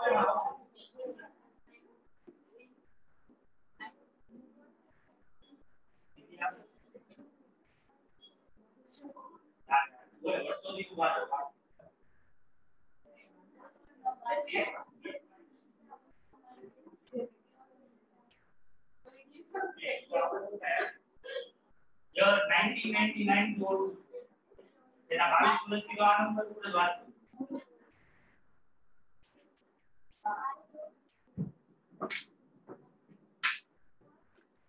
તો બાળકો આ સૌથી પહેલો થિયરીનો ક્વેશ્ચન.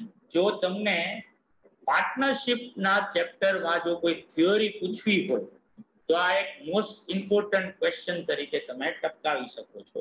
અને એ છે distinction between ordinary partnership form and LLP. બરાબર. અગેન આ સ્લાઇડ પણ તમારા સ્ટડી મોડ્યુલમાંથી જ બેઠેલી છે. ખબર પડી ગઈ ને? Very good. તો જો ત્યાં કે પાર્ટનરશિપ ફોર્મને કોણ ગવર્ન કરે છે? Indian partnership act. જ્યારે એલએલપી માટે એનો પોતાનો કાયદો છે લિમિટેડ લાયબિલિટી પાર્ટનરશિપ એક્ટ 2008 જે છે એ રજિસ્ટ્રેશન પાર્ટનરશિપ ફોર્મનું ઓપ્શનલ છે. તમે રજિસ્ટ્રેશન કરાવવું હોય તો કરાવી શકો છો. આપણે રાજકોટમાં બહુમાળી ભવનમાં થાય છે. બરાબર. જ્યારે અહીંયા તમારે compulsory with ROC registrar of કંપનીની સાથે તમારે એ રજિસ્ટ્રેશન કરાવવાનું થશે. ક્રિએટેડ બાય એગ્રીમેન્ટ છે, અહીંયા ક્રિએટેડ બાય લો. બરાબર. બોડી કોર્પોરેટ પાર્ટનરશિપ ફોર્મ નથી પણ LLP છે. સેપરેટ લીગલ એન્ટિટી પાર્ટનરશિપ ને નથી મળતું, કોઈ લીગલ આર્ટિફિશિયલ લીગલ પર્સન નું સ્ટેટસ પાર્ટનરશિપ ફોર્મ ને નથી પણ LLP ને મળે છે. બરાબર. વોઇસ આવે? વોઇસ નથી આવતો બાળકો? ના સર આવે છે, બરોબર આવે છે. આવે છે ને? હા સર મને તો આવે જ બરોબર. તને આવે છે? બાકી બધાને આવે છે? મને આવે છે સાહેબ, બરાબર. તને આવે છે? હા સર તો બીજાના નેટવર્ક ઇશ્યુ આવે છે. ઓકે, કાઈ વાંધો નહીં. હું પાછું ફરીથી ઝડપથી કહી દઉં છું જ્યારથી મેં ચાલુ કર્યું. પાર્ટનરશિપ એક્ટ જે છે, એટલે પાર્ટનરશિપ ફોર્મને ગવર્ન કરવા માટે ઇન્ડિયન પાર્ટનરશિપ એક્ટ છે, જ્યારે LLP માટે લિમિટેડ લાયબિલિટી પાર્ટનરશિપ એક્ટ બનેલો છે 2008 માં. રજિસ્ટ્રેશન પાર્ટનરશિપ ફોર્મનું ઓપ્શનલ છે, ત્યારે આ તમારે કમ્પલસરી ROC સાથે કરાવવું જ પડશે. ક્રિએશન એગ્રીમેન્ટ બાય તમે થ્રુ એગ્રીમેન્ટ જે છે પાર્ટનરશિપ ફોર્મ ક્રિએટ કરી શકો છો, ત્યારે અહીંયા તમારે ઓબ્વિયસલી લો દ્વારા ક્રિએટ થશે. બોડી કોર્પોરેટ પાર્ટનરશિપ ને આવું કોઈ સ્ટેટસ નથી મળતું પણ LLP ને મળે છે. Separate legal entity partnership form નથી પણ ઓબ્વિયસલી LLP છે. પરપેન્ચ્યુઅલ સક્સેશન એટલે કે નિરંતર પાર્ટનર્સ બધા, માનો કે આજે હું અંકુર જીગર વયા ગયા તો પતંજલિ ઇન્સ્ટિટ્યૂટ આપોઆપ જ શું થઈ ગઈ, ક્લોઝ. પણ આવું LLP ના અંદર થતું નથી. LLP ના અંદર માણસો આવતા જાય જતા જાય. LLP એમાં આ કાઇન્ડ ઓફ કંપની છે કે જેમાં શેર હોલ્ડર્સ ના માથા ફરતા રહે, કંપની એઝ ઇટ ઇઝ રહેવાની છે. બરાબર. નંબર ઓફ પાર્ટનર્સ મેં કીધું મિનિમમ 2 મેક્સિમમ 50 છે, જ્યારે અહીંયા મેક્સિમમ ની કોઈ લિમિટ છે નહીં. પાર્ટનરશિપ ફોર્મ પોતાના નામે કોઈ એસેટ લઈ ન શકે. બરાબર. પાર્ટનર્સ ના જોઈન્ટ નેમ માં ઈ લેવાની થાય, જ્યારે LLP પોતાના નામે એસેટ્સ જે છે એ ખરીદી શકશે. બરાબર. પાર્ટનરશિપ ફોર્મમાં લાયબિલિટીઝ પાર્ટનર્સ ની અનલિમિટેડ છે, જ્યારે અહીંયા એ લોકોએ જેટલું કોન્ટ્રીબ્યુશન આપ્યું છે, જેટલી કેપિટલ ઇન્ફ્યુઝ કરી છે, એટલી જ એ લોકોની ઓબ્વિયસલી લાયબિલિટી જે છે એ રહેશે. અને પ્રિન્સિપલ એજન્ટ રિલેશનશિપ, તો પાર્ટનરશિપ ના અંદર પાર્ટનર્સ એજન્ટ છે ફર્મના એઝ વેલ એઝ પાર્ટનર્સ, એ લોકો એકબીજાના પણ એજન્ટ છે. જ્યારે અહીંયા ખાલી ને ખાલી એ લોકો ફર્મના જ એજન્ટ છે, પાર્ટનર્સ સાથે એ લોકોને કોઈ લેવા દેવા નથી. બરાબર. ખાલી એટલું છે કે જે અહીંયા નથી લખ્યું ને હું મારા તરફથી તમને એક વધારાનું એક આપી દઉં કે આનું રજિસ્ટ્રેશન ROC સાથે થાય છે, પણ આ પ્રાઇવેટ લિમિટેડ કંપની નથી. એટલે જો તમારે પબ્લિક લિમિટેડ કંપનીમાં જવું હોય તો પેલા LLP ને કન્વર્ટ કરવી પડશે તમારે પ્રાઇવેટ લિમિટેડ, અને પછી જ તમે કેમાં જઈ શકશો, પબ્લિક લિમિટેડ. સીધા ડાયરેક્ટલી LLP માંથી પબ્લિક લિમિટેડ બની શકાય નહીં. એવા લોજિક સાથે કે ભાઈ એનું રજિસ્ટ્રેશન તો ક્યાં થયું છે, ROC સાથે. રજિસ્ટ્રાર ઓફ કંપનીમાં જ register, private limited registrar of કંપનીમાં જ રજિસ્ટર થાય છે, અને LLP એ ત્યાં જ થયું છે. તો અમે સીધા પબ્લિક ઇશ્યુ લઈ આવી અને અમારે હવે પબ્લિક લિમિટેડ બની જવું છે, આવું લિમિટેડ લાયબિલિટી પાર્ટનરશિપ કરી શકે નહીં. બરાબર. એને પહેલા પ્રાઇવેટ લિમિટેડમાં આવવું પડે, અને પ્રાઇવેટ લિમિટેડ માંથી શું થાય, પબ્લિક લિમિટેડ છે એ થઈ શકે. બરાબર છે બાળકો? બીજું, પાર્ટનરશિપ ફર્મ જે છે એ કયા ટાઈપના અકાઉન્ટ્સ યુઝ્યુઅલી બનાવશે? તો કે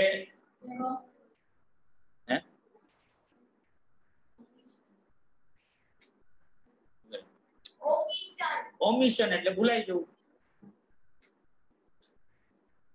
તો પાર્ટનરશિપ ફર્મ જે છે એ પોતાના યુઝ્યુઅલ અકાઉન્ટ્સ ક્યાં હશે? તો કે પ્રોપ્રાઇટરશિપ જે છે કેવા અકાઉન્ટ્સ બનાવે? ટ્રેડિંગ, P&L અને બેલેન્સ શીટ.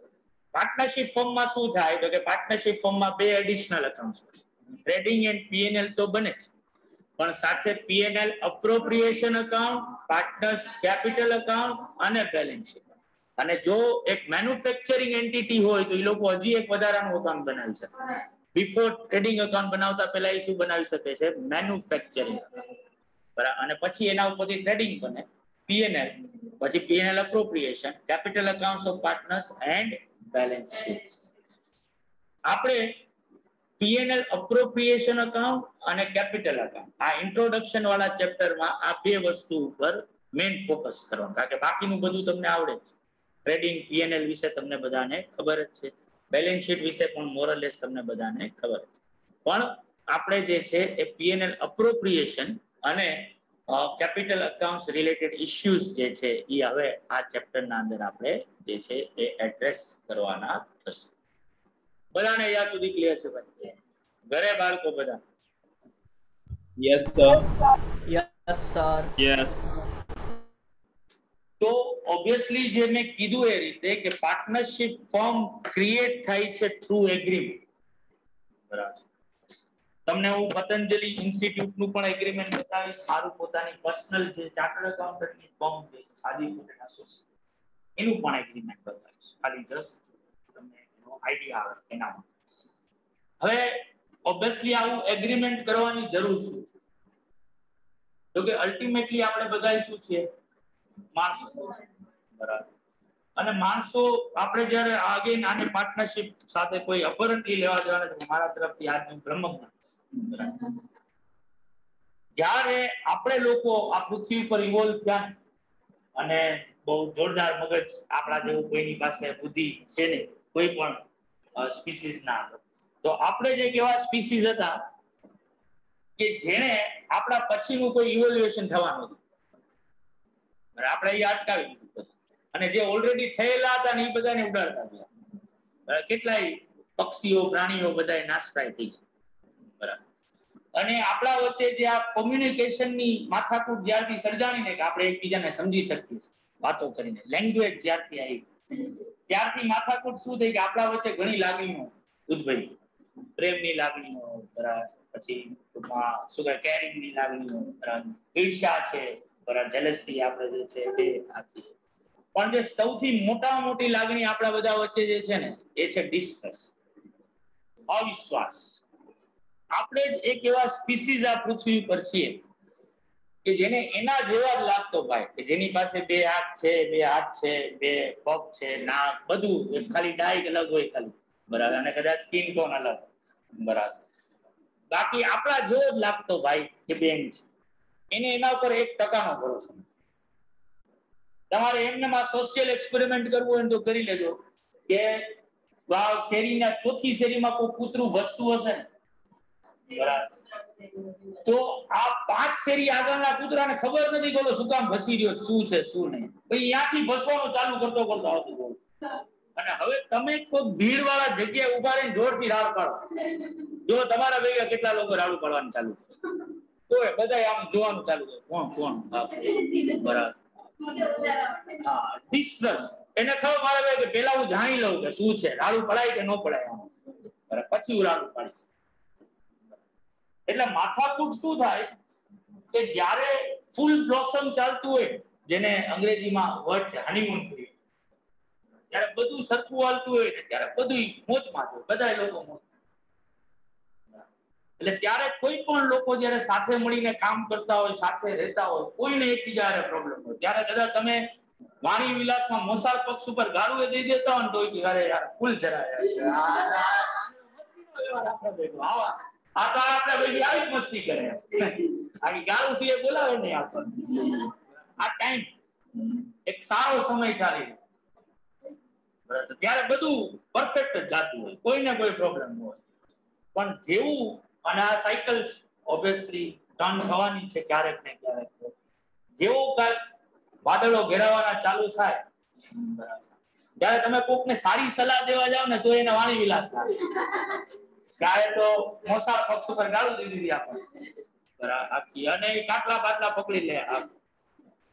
તો માથાકૂટ શું થાય કે પાર્ટનરશિપ ફર્મમાં પણ આજે માણસો ભેગા થઈને જો કામ કરી રહ્યા છે, તો એ લોકો જ્યારે બિઝનેસ ચાલુ કરે ને બિઝનેસ બહુ સારો ચાલતો હોય ત્યારે એ લોકોએ રૂલ્સ એન્ડ રેગ્યુલેશન્સ નક્કી કર્યા હોય એમને મોરલ, કે ભાઈ આ ભાઈ આપણો પ્રોફિટ શેરિંગ રેશિયો એટલો રાખશું, તને સેલરી આપશું, તું કમિશન લેજે, તું બોનસ લેજે, ઇન્ટરેસ્ટ ઉપર આટલું, આપણે કેપિટલ ઉપર આટલું ઇન્ટરેસ્ટ આપશું, બરાબર. આ બધાને કોઈ વાંધો નહીં. બેંક એકાઉન્ટ આ ભાઈ ઓપરેટ કરશે, કોઈ નવો પાર્ટનર એડમિટ થાય તો એના આવા રૂલ, કોઈ રિટાયર થતો હોય એના આવા રૂલ, ગુડવિલ આ રીતે કેલ્ક્યુલેટ કરશે, બરાબર, કોઈને કોઈ પ્રોબ્લેમ ન હોય. માથાકૂટ ક્યારે ચાલુ થાય? તો કે માથાકૂટ ત્યારે ચાલુ થાય જ્યારે કઈ ઓલા શું કહેવાય વાદળો આપણે બોલો અહીંયા છે ઓકે નથી બરાબર ઓલા મુસીબતોના વાદળો ઘેરાવાના ચાલુ થાય બરાબર. તો ત્યારે આપણા ગુજરાતીમાં કહેવત છે જીભને હાડકું નથી એટલે બોલેલા તરત ફરી જાય બરાબર. આવું તો ક્યાં નથી કર્યું બરાબર. આવું તો કરી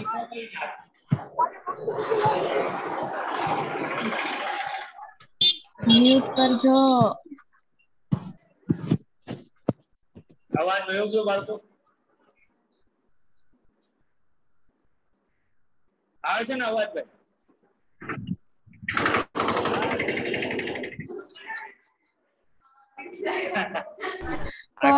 યસ સર પણ કટ થાય છે. નથી આવતો અવાજ બાળકો? કટ થાય છે. પિયાનો વાગે અને ઓલો થાય છે. ઓ માઈક ચાલુ છે એટલે એવું થાય છે. હવે જુઓ જોઈ. રેડી. રેડી? યસ. તો આપણા ગુજરાતીમાં હજી એક બીજી કહેવત છે લખેલું વંચાય બરાબર. આપણે જો પાર્ટનરશિપ ને થ્રુ એગ્રીમેન્ટ એસ્ટાબ્લિશ કરતા હોય ને તો એગ્રીમેન્ટ બે તમે લોકો કોન્ટ્રાક્ટ એક્ટ ભણી જ રહ્યા છો. ઓરલ એગ્રીમેન્ટ થઈ શકે ને રિટન એગ્રીમેન્ટ થઈ શકે. પણ ઓરલ એગ્રીમેન્ટ પ્રોમિસીસ એટલે તમે જુઓ છો કે promises are bound to be broken એટલા માટે કારણ કે મોટેથી જ દેવામાં આવ્યા એટલે એ લોકો ગમે ત્યારે પગી જાય એના અંદર. તો પણ જો લખેલું હોય તો ત્યાં માણસો કરી શકે નહીં. એટલે જનરલી પાર્ટનરશિપ ફોર્મ કેમ ચાલશે એમાં કયા ટાઈપના રૂલ્સ એન્ડ રેગ્યુલેશન્સ હશે? દરેક પાર્ટનરે કઈ વસ્તુઓ ટૂંકમાં કોને કયા ટાઈપના આપણે રાઇટ્સ આપ્યા છે, નવા પાર્ટનરનું એડમિશન વખતે શું ધ્યાન રાખવાનું, રિટાયર થાય, ડેથ થાય, ગુડવિલનું કેલ્ક્યુલેશન, બિઝનેસને બંધ કરવાના શું નિયમો, બિઝનેસને અમલગમેટ કરવાના શું નિયમો, આ બધી વસ્તુનું શું કરવામાં આવે છે? તો કે આ બધી વસ્તુનું લખાણ કરવામાં આવે છે જેને આપણે પાર્ટનરશિપ ડીડ કહીએ. અને યા હજી એક સ્ટેપ આગળ ગયા આપણે એ પાર્ટનરશિપ ડીડ ને આપણે ગવર્નમેન્ટ ઓફિસમાં શું કરાવીએ છીએ? રજીસ્ટર્ડ કરાવીએ જેથી કરીને એને કાનૂની તમે કોર્ટ ઓફ લો માં બતાવી શકો કે જો ભાઈ આવું અમારી પાસે એક ફૂલ પ્રૂફ એગ્રીમેન્ટ હતું ને આ ભાઈ એગ્રીમેન્ટ પ્રમાણે ચાલતો નથી. બરાબર. તો પાર્ટનરશિપ એગ્રીમેન્ટ કે પાર્ટનરશિપ ડીડ જે છે ને એ પાર્ટનરશિપની બાઇબલ છે. ગીતા કુરાન જે કહો તમે કે જેમાં પાર્ટનરશિપ બિઝનેસ કેમ ચલાવવા એને રિલેટેડ બધા રૂલ્સ એન્ડ રેગ્યુલેશન. તમે એમને ખાલી આ જોશો તો બેઝિક અહીંયા તમને બધું ઓલા ટૂંકમાં એના પોઈન્ટ્સ આપવામાં આવ્યા છે કે એગ્રીમેન્ટમાં કે ડીડમાં કેવા કેવા પોઈન્ટ્સ પાર્ટનરશિપના અંદર તમે જોશો તો કે નેમ ઓફ ફર્મ હોય, પાર્ટનર્સના નામ સરનામા, કમેન્સમેન્ટ ક્યારે થયું બિઝનેસ, કેટલી કેપિટલ પાર્ટનર્સ આવ્યા બરાબર, amount to be allowed to each partner as withdrawing અને ટાઈમિંગ ઓફ સચ ડ્રોઈંગ્સ બરાબર. એ જ રીતે રેટ ઓફ ઇન્ટરેસ્ટ છે, રેશિયો કઈ રીતે પ્રોફિટ એન્ડ લોસ નો વેચશું, whether partner will be allowed to draw any salary બરાબર, any variation of mutual rights and duties of partners બરાબર, methods of valuing goodwill, procedure to which partner may retire and methods આપણે એનું retirement વખતે એની કેપિટલને કઈ રીતે settle કરશું એ પણ આપણે ત્યાં લખેલું હશે બરાબર. Basis of determination of executors of deceased partner બરાબર, કોઈ પાર્ટનર જો ગુજરી જાય તો એનો શેર એના લીગલ હેર્સ ને કઈ રીતે પાસ ઓન કરશું બરાબર. Treatment of losses arising on insolvency of partner, જો કોઈ પાર્ટનર ઇન્સોલ્વન્ટ થાય તો જો લોસ થાય તો એને કઈ રીતે બુકમાં ટ્રીટ કરશું. Procedure to be allowed for settlements of disputes, જો પાર્ટનર્સ વચ્ચે બથમબત્તી આવે તો કઈ પ્રોસિજર ઉપર જવું છે આ બધી પ્રોસિજર પણ હશે કે ભાઈ કોઈ ઇન્ટરમીડિયેટ ને રાખવો છે, લિક્વિડેટર ને અપોઇન્ટ કરશું, કઈ રીતે આપણે ડિસ્પ્યુટ્સ ને સેટલ જે છે કરશું બરાબર. અને preparation of accounts and there. અને હજી તો નંબર ઓફ પોઈન્ટ્સ છે કે જે અહીંયા લખેલા નથી પણ આ એક બેઝિક પાર્ટનરશિપ ડીડ્સમાં તમને આવા પોઈન્ટ્સ જે છે જોવા મળે. પણ માનો કે તમે પાર્ટનરશિપ ડીડ બનાવતા નથી અને આવું કોઈ એગ્રીમેન્ટ તમે કરતા નથી તો શું થાય? તો ઇન્ડિયન પાર્ટનરશિપ એક્ટ 1932 ના અંદર એક ટેબલ એ આપવામાં કે જ્યાં એક પાર્ટનરશિપ ડીડ કેવું હોઈ શકે ને એનો એક પરફોર્મન્સ અને એમાં પાર્ટનરશિપ ડીડના રૂલ્સ લખેલા છે. તમને ઈ આપોઆપ જ શું થાય છે, સીધે સીધા લાગુ પડશે. In the absence of any agreement between partners.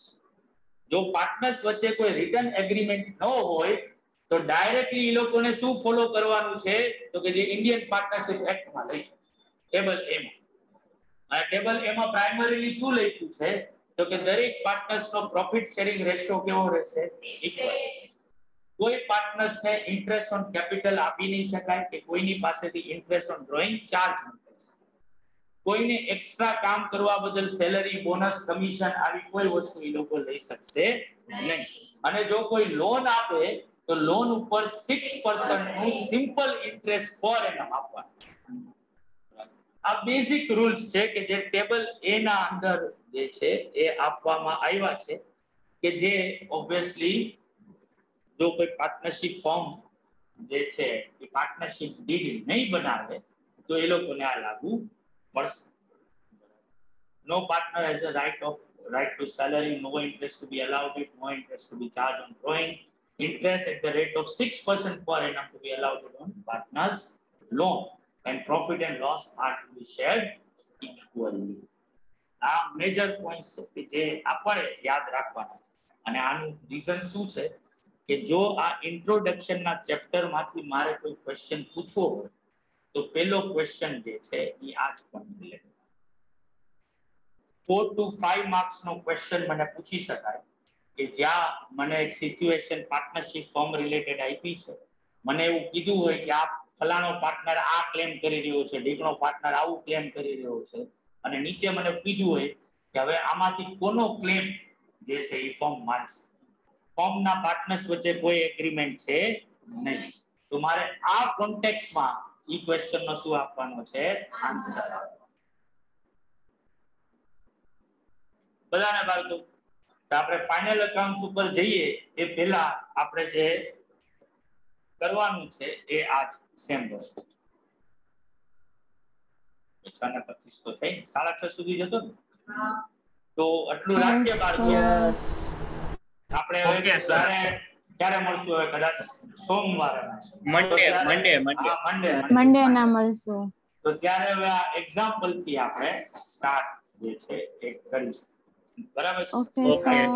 અને હવે એવું કરીશું, જરાક એ પણ સાંભળી લો, કારણ કે જનરલી મારા 2 લેક્ચર્સ હોય દિવસ, તો હવે વીકમાં 2-3 દિવસ આપણે સ્ટેટિસ્ટિક્સ, બાકી બધા તો હું સાથે કહેતો જ રહીશ કે સાંજે કયો છે, તો ત્યારે ઇન્ડેક્સ નંબર ચાલુ કરવાનો. નહીં તો અત્યારે જો ઇન્ડેક્સ નંબર ચાલુ કરી દીધું હોત તો 5-6 દિવસમાં એ પૂરું થઈ જાય. હવે પેરેલલ કરશું અકાઉન્ટ અને સ્ટેટ. બરાબર? તો આવજો બાળકો કાલે. ના કાલે આપણે અને આ એક તમે જવાના હો ને, છે અમારે વીકેન્ડ. અરે તમારે જલસા હે કાલ તો. એક નાનકડું અનાઉન્સમેન્ટ મારા ઓલું પેપર જે છે જે ઘણા ટાઈમ થી મેં એટલે આ દિવસ માટે સાચવી રાખેલું, ઈ આવતીકાલે છે. અકાઉન્ટ નું મારું પેપર તો સાવ સહેલું બાળકો, ખાલી 30 ક્વેશ્ચન. નહીં પછી રાખજો. અરે કાલે એટલે તો લીધું નહીં કે આ તમે આ શનિવારનો દિવસ પ્રોડક્ટિવ થાય. ના સર માન વીકેન્ડ માં થઈ જશે. જો કરજે તો ખરી, ટ્રાય કરજે જો થઈ જાય. ભલે આ મોકલજો ફરીથી. કાલ સવારે નાખશે સાહેબ, હાલો ને ભાઈ.